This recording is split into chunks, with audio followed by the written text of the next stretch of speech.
Hi there, welcome to tdcat.com. Today I'm looking at AudioBlocks, and for those of you who don't know, AudioBlocks is a service that you pay for on an annual basis, and they provide royalty-free music that you can use in monetized YouTube videos. You can use it in any kind of commercial project. It doesn't really matter. You can use it in anything, really. It's almost like copyright-free music, which, yeah, quite a selling point. But is it as good as you would think? Well, there are a lot of reviews out there on this service, but they all seem to be sponsored, which to me is completely useless. I mean, I don't want a review of a product or an overview of a product that's from someone who's promoting it on behalf of the company. It's just nonsense. So today, what I wanted to do was have a look at a couple of pros and cons of the service and just give you an idea of what it's all about. So here we are on the member dashboard, and that sort of the information here on the right-hand side takes me to my first pro for AudioBlocks. It is cheap. There's no doubt about that. It's very, very reasonable. Having access to this type of music library for this kind of price is a plus. I got it at a deal, and I would recommend you probably buy this at some kind of Black Friday deal or something. I got it for $49 for the first year. It renews at $99. Not sure if I would pay $99 for it. We'll see when it comes to later on in the year, and I'll look how much I've used it. But $49 for the first year for access to this sort of music, this kind of library, is a good price. If any of you are kind of old enough to have worked in radio back in kind of the 1990s, what you'll probably remember is being sent kind of stock music by reams of CDs of stock music that could be used in commercials and stuff like that. I think it's MCBS stuff, isn't it? As it was in the UK anyway. And the quality of those varied enormously. Some of them were very good and some of them were very bad. But you know, that's kind of what you're looking at here. You're getting an access to that kind of library. You have your website and you have music and you have loops and you have sound effects. That's kind of the main areas that these are split into. And amongst that, you have kind of genres and things like that. But the second plus point is there are no download limits. So if I go onto a track like this, I go into one of these tracks here, I can download this in MP3 format, or I can download it in 24-bit 44.1 wave format. And that's still playing in the background, isn't it? How annoying. Yep, I can download that in 24-bit format. And there are no limits to that. I can keep on doing that. I can go through every single song in the entire library if I want and download those. That's a good thing. Not having any limits per day or restrictions on that is very good. There are length variations on many of the tracks. So if you do a search on something, if you did a search on, I don't know, rivers or something, whatever. Now, of course, this is okay. Yeah, so we've got this track here. I'm not going to hover over it, and I'll get to that in a second. I'll get to that in a second around the web interface. Oh my god, it's rubbish.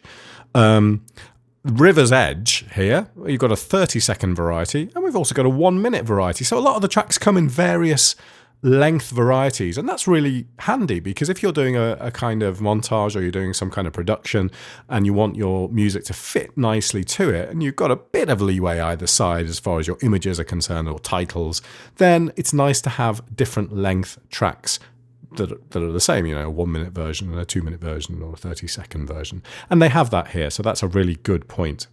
As I mentioned before, files are downloadable in 44.1 WAV files. That's good, no compression. If you want an MP3 version, you can, but you're not dealing with any compression here.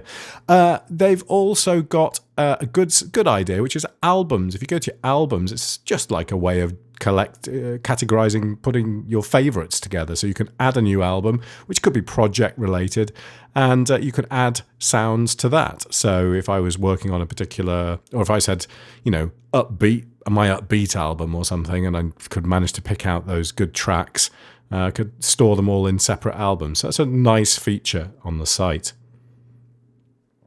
Another good point is these files are yours to keep. So it has a track here on the left-hand side of your downloads that the stuff that you've actually downloaded so far. And once you've downloaded these, they're yours to keep, because they're copyright free and because they, most cases, and we'll get onto that again in the cons section, in most cases they won't flag on copyrights. You can keep those tracks and you can use them in future projects, even if you're not a member of AudioBlocks. Yeah, within limits, but yeah, as I say, we'll get onto that. And I think the final pro, really, from my view anyway, is a lot of the files are flat, and that's great when you're adding them to a production that you're going to then master at the end. So if you're doing your own mastering of the audio, you want to really have flat files to work with, and that's kind of, from an audio production standpoint, is a big plus, because too much stuff these days comes in a hyper compressed format, and that can really sort of play havoc when you're mastering something out yourself. So that's a big plus for me anyway. But there are quite a few downsides to this service, and I'm just going to go into a few of those now for you. Firstly, the web interface. I mean, look at it. It looks dated and cheap and a bit rubbish. I mean, it's okay. It does the job. You've got a kind of sidebar down the side with all the stuff in here, and you've got various sort of things you can filter by and search by, and your main sections you'd expect to have. But this kind of little bar across the thing, there's the track here that says hot. I mean, it just looks poo. It's kind of very kind of 5 or 10 years ago, I think, this site. It really needs an update, and I don't know. I mean, it looks like AudioBlocks really looks like a bit of an afterthought, actually. And even these logos here would suggest that. The logos themselves, the VideoBlocks logo is is okay. They've got these nice little sort of YouTube rip-off arrows here, but it's all right. AudioBlocks, it looks like someone's just gone, someone's just Googled images for like some random box with a pair of headphones on and written the word AudioBlocks next to it in a bad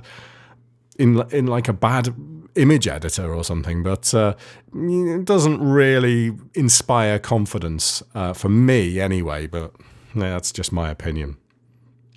Finding the good stuff among the bad stuff can be hard. If you look, don't go to this service expecting it to be really good, because it's good for the price, but it's not amazing. If you're looking for a song, you will have to look to find something that will work for you and that you think is good quality. There is a lot of crap on this. A lot of stuff that sounds like 1990s MIDI renditions or something. I'm not going to sort of flick through these now because I haven't got my headphones on at the moment. I can't hear them, but I will listen.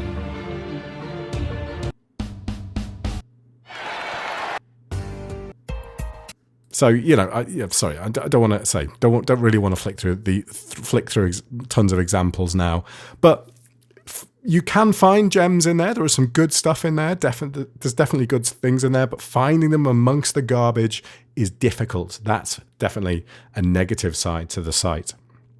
Copyright is still a problem.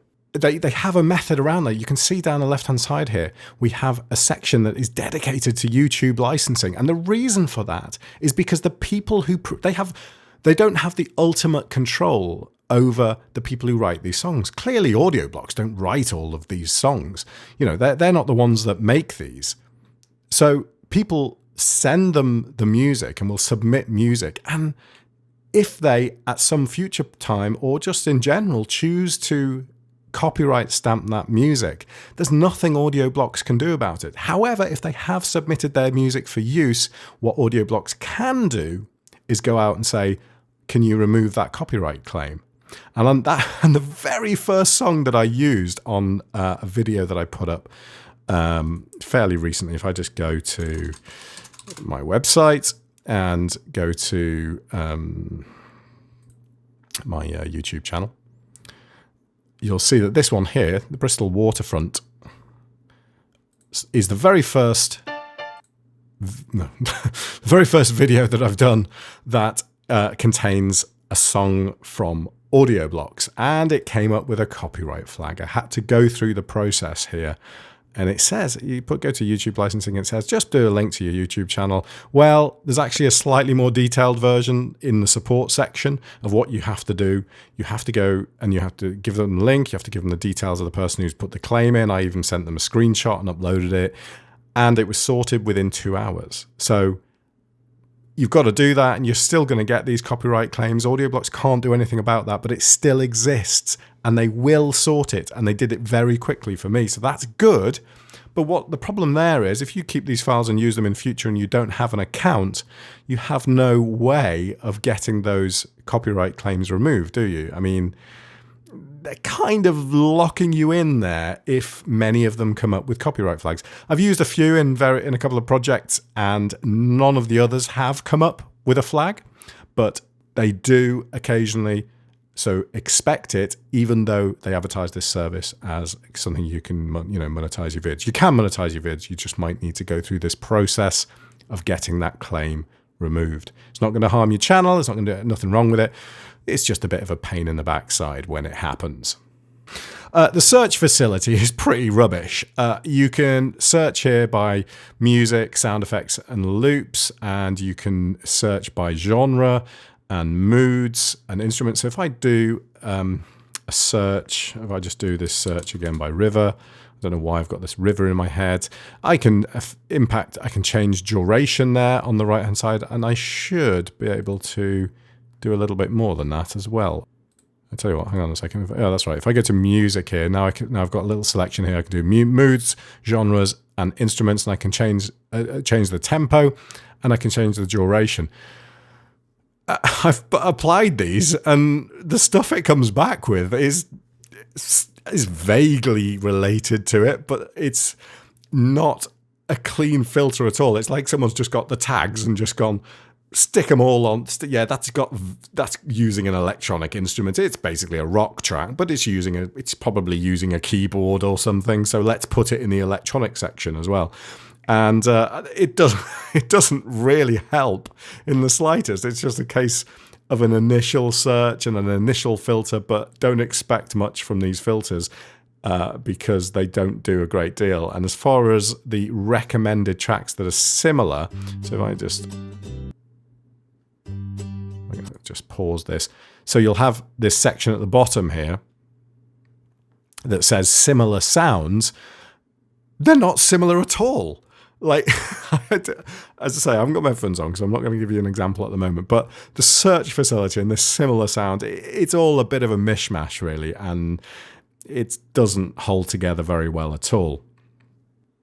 So finally, I mean, there are some limited free alternatives available. So there are lots of channels on YouTube that do this kind of thing now. They don't have the same level of functionality, not quite as easy to download the WAV files, maybe not the same selection, not as many, more used by other people, so probably a bit more often than these might be. So there are free alternatives, I suppose, would be a downside, because you can find this kind of stuff elsewhere, often of better quality, not always, but sometimes of better quality. You kind of think, well, should I pay for this or should I not? Because if you're going to go to a service like Audio Network or MusicBed, you go back to theirs and audition some of their stuff, and you just think this stuff is amazing in comparison. I mean, they're solid tracks they have on there. I mean, some of them will still be cheesy, they'll still be suitable for a certain function, but the overall production quality of many of them is vastly better.